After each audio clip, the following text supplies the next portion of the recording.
अस्सलामुअलैकुम दोस्तों, अज आप मौजूद हाँ लाहौर मार्केट ट्रैक्टर मिलत। आप लिए अज लैके आए 260 डिलैक्स मॉडल।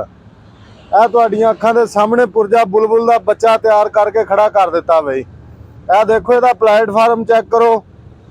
देखो 85 तो 85 रह गया, जो 60 बन गया 60 ही है। क्या बात है।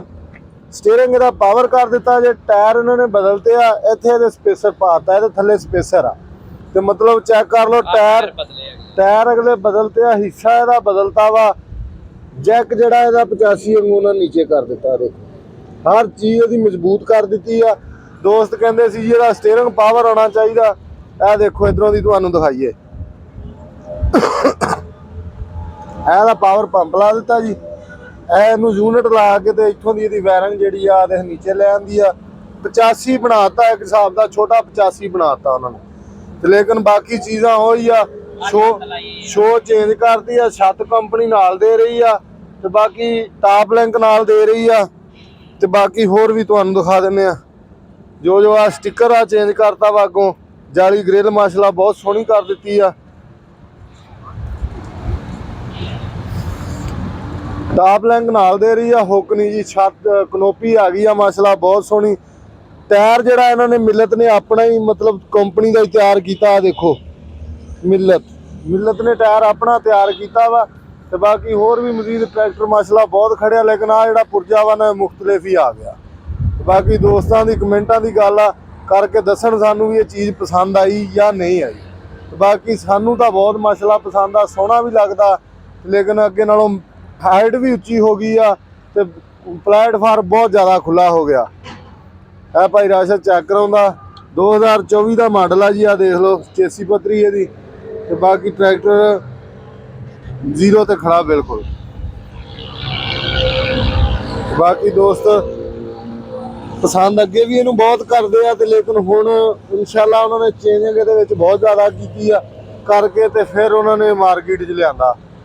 लेकिन सेल भी हो रहे हैं। तो लेकिन दोस्तों को हजे ज़्यादातर पता ही नहीं सीगा भी ये भी पावर आ गया, या मतलब ये भी इन्नियां ट्रैक्टर की हाइट लम्मी करती आ चीज़। एक होर इन्होंने एक्सट्रा लाती आ, ये टैंकी भी सपोर्ट मिलती आ।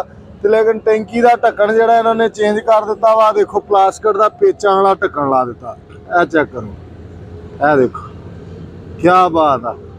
लेकिन ढक्कन 85 नालों भी अच्छा कर दिता इन्होंने। स्टीयरिंग जिहड़ा वा वो भी इनू 85 वाला ही आ गया तकरीबन। हुण पावर जो हो गया तो 85 वाला ही।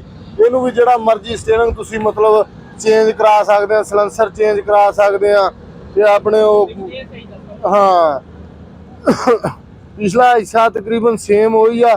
लिंकां थोड़ियां चेंज कीतियां, मैं लिंकां थोड़ियां पायदार कीतियां, क्योंकि मॉडल के बदलने की वजह ये होंदी है कि चीज़ां जिहड़ियां ना मतलब प्रॉपर तरीके नाल चेंज हौली हौली करी जाण। लेकिन एडा भी काला नहीं सिस्टम हुंदा भी इक्को बारी सारा ही चेंज।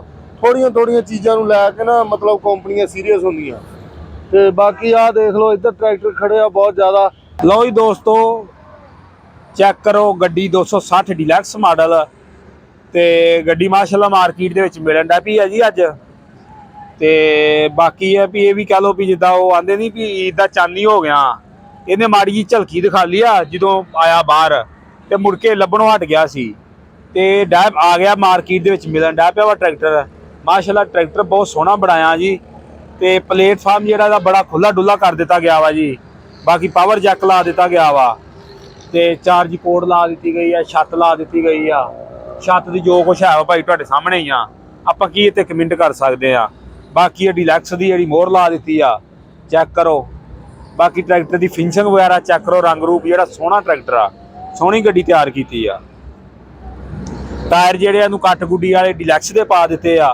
ते पिछले जिहड़े वो भी डिलैक्स दे पा दिते आ 14/9/28 दे, उही टायर सहज आ। अगला जिहड़ा कट गुड्डी कर दिता वा